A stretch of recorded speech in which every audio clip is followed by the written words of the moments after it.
नरेंद्र मोदी जी, ये जो हजूरिया और खजूरिया का डिवाइड है, ये गुजरात में कब खत्म होगा?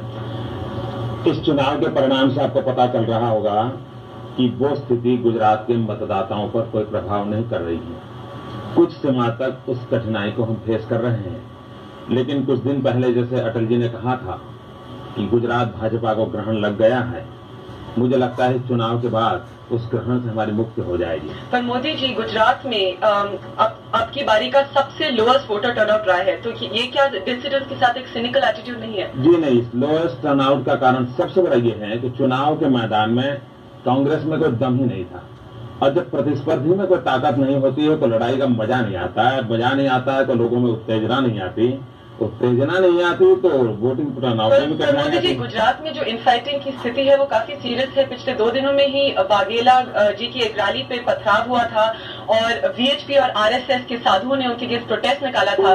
तो आप लोग गुजरात में अच्छा कर रहे हैं। आपकी जानकारी सही नहीं है। मैं गुजरात से ही आ रहा हूँ, किसी रैली पर कहीं पथराव नहीं हुआ है।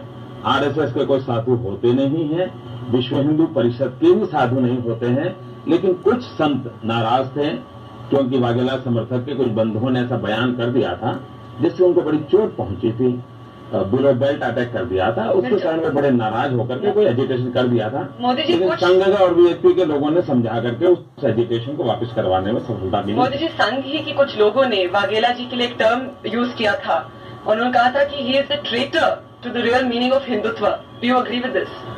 ऐसा है कि ठीक है, कुछ बार लोगों ने ये कहा है क्योंकि बीजेपी की सरकार जिस ढंग से चल रही थी और सितंबर की जो घटना हुई है तो बहुत गहरा आघात लगा है, लोगों को लगा है, कार्यकर्ताओं को लगा है, जनता को लगा है, तो ये स्थिति तो है ही है।